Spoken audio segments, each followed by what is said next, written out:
Hey everybody, welcome to Film No Lie University. He's Brett Kollmann, I'm Chris Harris, and this is the season finale. First of all, I want to encourage you to go back and watch the first 11 videos that we did together because we think they're pretty good. I also want to say, it's kind of my last chance to tell you, please go subscribe to the Film Room. If you're watching on my channel, Brett's channel is amazing. Go subscribe to the Film Room, and if you're watching on the Film Room, come on over to Harris Football and subscribe here as well, because we're both going to give you great film watching content all season long. Isn't that right, Mr. Kollmann? Yeah, the grind begins. We got 5 months to go to the Super Bowl, so hopefully you guys stick with us all the way there. That's right. So subscribe to both channels because we're not going to be doing this together for any more videos, but this is a great way to wrap it up. We're going to talk about arm strength for quarterbacks and how to know you're seeing somebody who's got legit arm strength. Now, maybe you think you know it when you see it. I don't know if that's really true. I think sometimes people think a Hail Mary is illustrative of great arm strength, and it maybe isn't. We're going to show you some plays today that are going to help you identify the young quarterbacks who have the big arms, and we're going to show you a young quarterback who has a big arm. And Brett, when I get talked to about Trevor Siemian like he's an elite quarterback like I did 2 years ago when he started the season with big numbers, the way I was able to say I don't see it is knowing that there wasn't arm strength there. And I want people to be able to watch on Sunday and get a sense that I'm not really seeing somebody who's for real because he just doesn't have that kind of wing. Yeah, if you can't make all the throws in the playbook, that means the playbook shrinks. And if the playbook shrinks, that means just as a quarterback, you're not as versatile and potentially not as productive as quarterbacks that are more physically talented than you. And personally, I can't think of a more physically talented quarterback than Cam Newton. I don't know if you can. And I think this throw here against the Vikings last year in Week 14 is illustrative of that physical talent. And you can see, I mean, he's got pressure. He's kind of running for his life a little bit. And just watch how he's able to effortlessly, I mean, off his back foot as he's rolling out into space, find a receiver in the back of the end zone for the touchdown. I mean, there's maybe like 4 quarterbacks in the league that can make this kind of throw, potentially 5 with Josh Allen entering the league. But I mean, he has an absolute cannon for an arm.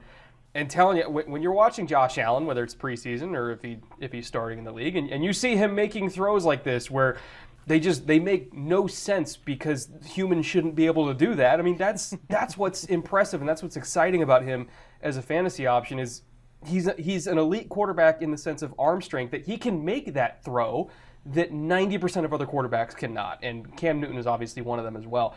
And I think that play right there is what we're looking for with arm strength. Is somebody who can turn a bad play into a touchdown just from physical talent alone. Right. And so how do I know that I'm seeing a throw that a lot of other quarterbacks can't make? Because now everybody knows Cam Newton has a big arm. That's not a big red alert. And I think the way you know that somebody's making a throw is like, watch how far the ball gets off the ground.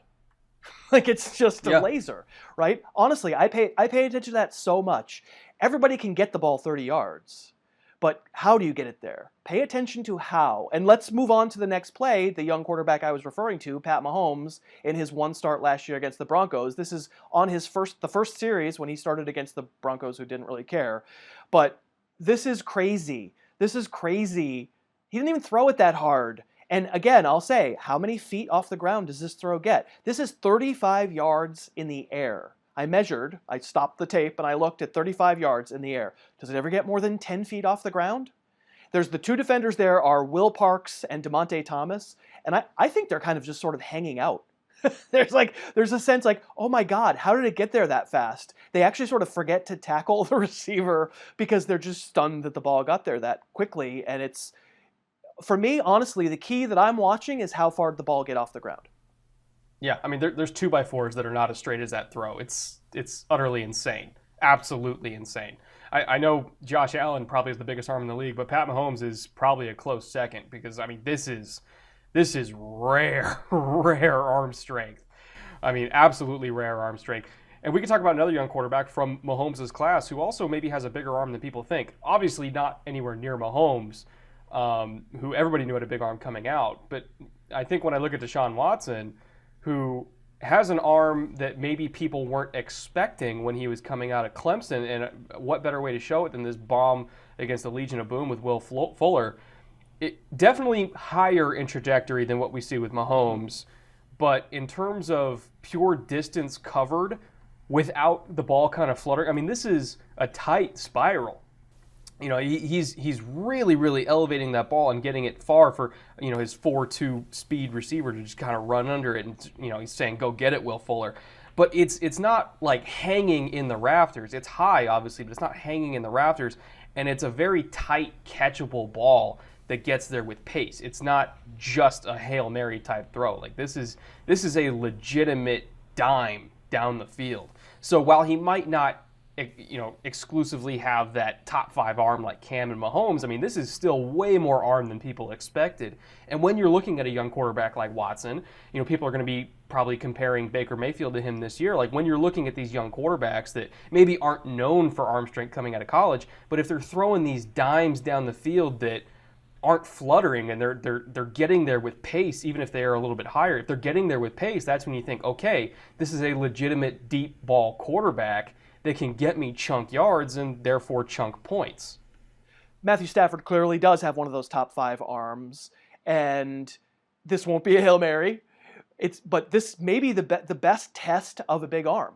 It's not exactly a deep out. It sort of turns into a deep out, where it's a kind of a cross where he holds it and holds it and holds it, and Kenny Galladay winds up making the play. And Stafford doesn't really even have to wind up that hard.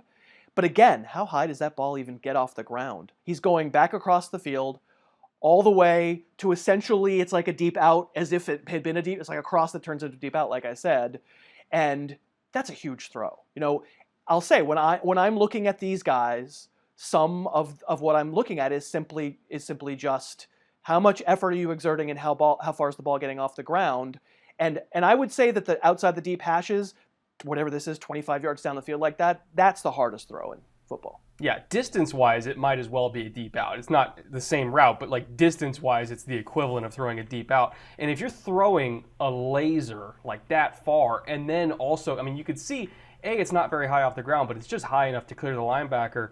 But then it also drops, like it's almost like a curveball. Like that thing just drops right to the numbers as soon as it goes over the linebacker. Like that's kind of the touch component of his arm strength, where he has the zip to get it there, but also the touch to drop it with pace. Like that's, again, he's got a rare arm. It's a rare arm to be able to make that kind of throw.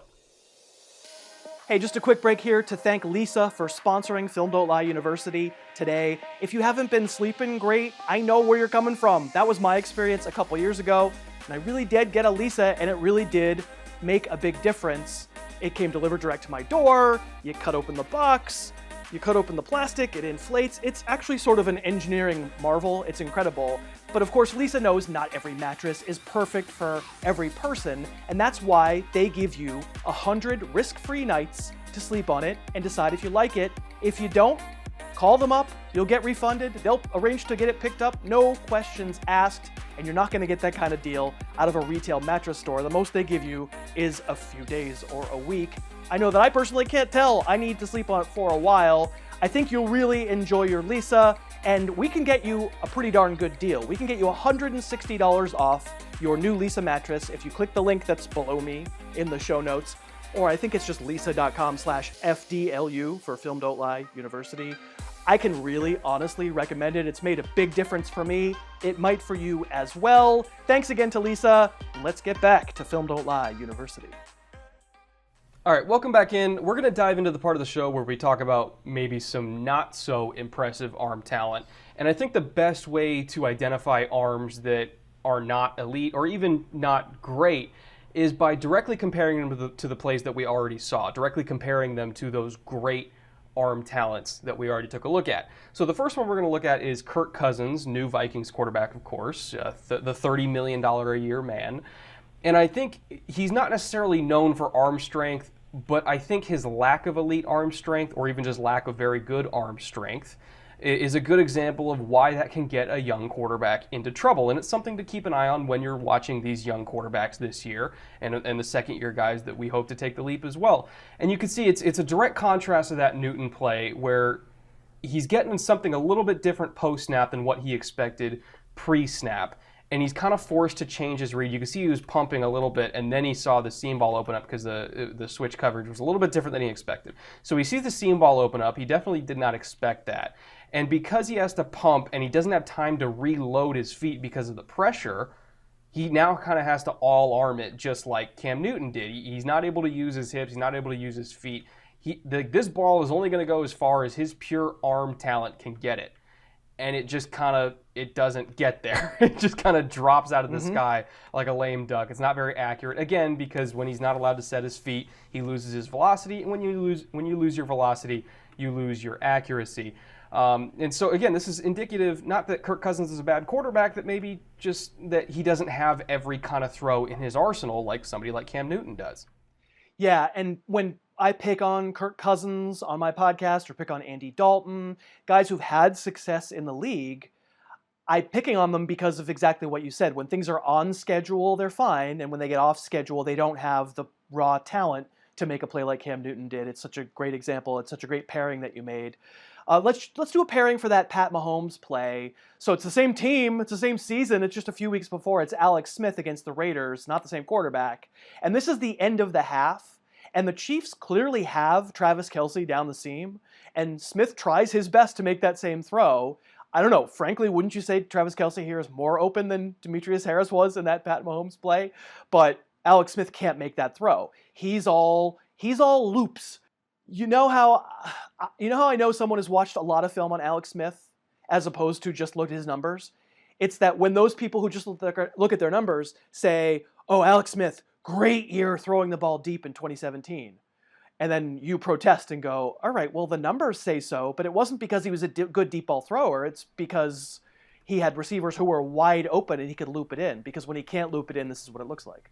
I think this play is a classic example of when he has to fit it into a tight window, he might not have the arm to give him the control. You know, both when talking about accuracy earlier in the week and arm strength now, like they kind of go hand in hand. You have to have arm talent to have control. And so because he's really unloading kind of everything he has into this, he doesn't have quite the control because the ball just doesn't jump off his wrist. So when you have to allocate most of your arm for just pure velocity rather than controlling release point and mechanics and all that kind of stuff, like when you lose control of release point because you have to really crank that ball in, like that's when the ball sails on you, like this one.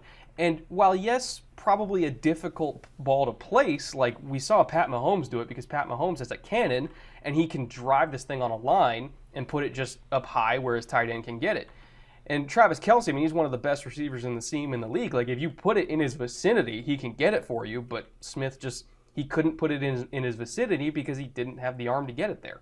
And speaking of not having the arm to get it there, I know we've kind of beaten up Case Keenum a lot this week, and I swear I'm only going to do it one more time. But you know, we love Case Keenum. We love Case Keenum a lot. He's very up and down on tape, but I do acknowledge that in the end he is a legitimate NFL quarterback. He just might not be the highest ceiling NFL quarterback. And so while I think he's a great person and I think his tape is fun to watch, boy, is it frustrating because sometimes you get plays like this where it's a good contrast directly to that Deshaun Watson throw earlier, where he's putting kind of everything he has into this ball. And again, when you have to put everything you have into the ball, you kind of lose control of it a little bit. It can sail on you. And he's really got to lead this ball inside, and that's probably a 70-yard touchdown. If he leads Diggs inside and kind of throws him open, this is easily 6 points. But because he puts every ounce of strength into this thing, it sails on him, it floats back outside, it lets the cornerback into the play, and ultimately it's broken up. So again, it's frustrating to watch because you know that a more physically talented quarterback, somebody with a better arm, could probably throw this thing on a line and get a 70-yard touchdown out of it. And B, I mean, you're frustrated because that's 13, 14 points off the board for your fantasy team that, you know, any other quarterback could probably get for you. So again, we like Case Keenum overall, but he doesn't have every throw in his repertoire, and this is one of them he doesn't have. Are you worried that Case Keenum's watching? Is that the issue? We're thinking Case Keenum's really into watching. Yeah, he's okay, right? But what did you say about the Deshaun Watson throw? Watch the fluttering. Yeah. Guess what?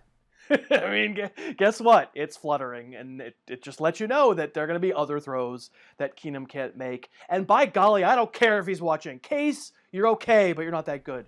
I'm going to wrap it up. I'm going to wrap it up with a contrast of the Stafford play that we showed earlier, the good one, where it essentially kind of turned into a deep out. Well, this is Phillip Rivers, and this is a deep out, right? This is also another example of what is the hardest throw to make in the NFL. And there's a pretty tight window here. And watch how high this pass gets off the ground from Rivers, because he just doesn't have that big of a wing. Certainly not anymore. I'm not sure he ever did as the shot-putting quarterback. And it's just too much time. The fact that the ball isn't low enough to the ground means the defenders have, in this case, it's Tyrell Williams is the receiver, and Terrence Mitchell winds up picking it off, and it's just too much time for him to recover. So it's a pick. And the thing to carry forward that I want people to carry forward from this play is not so much Phillip Rivers has a relatively weak arm, because that is true. We knew that. It's that players that you determine have weak arms probably aren't going to give you fantasy numbers forever.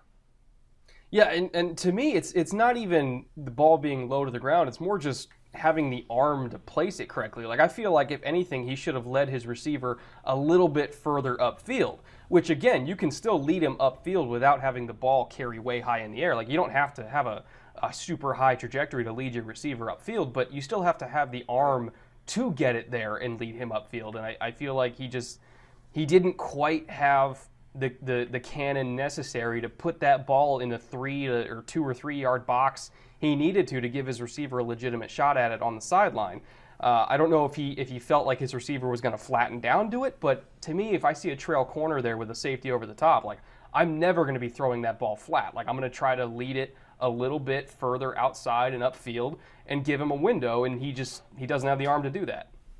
And so that wraps it up. We're done with Film Don't Lie University. That's been 12 videos that hopefully taught you a little something about how we watch film, and maybe you can apply that to your own game watching. And our goal through this entire series has been to help you identify the players who are going to be really good before they've produced really good stats, and maybe even more importantly, be able to identify the frauds who have produced good stats, but who you can sell on because they're maybe not all that good. Once again, I'd like to remind you, please go over to the Film Room and subscribe to Brett's channel, or go over to Harris Football and subscribe to my channel. It's been awesome to do this with you, Brett. Thanks, man.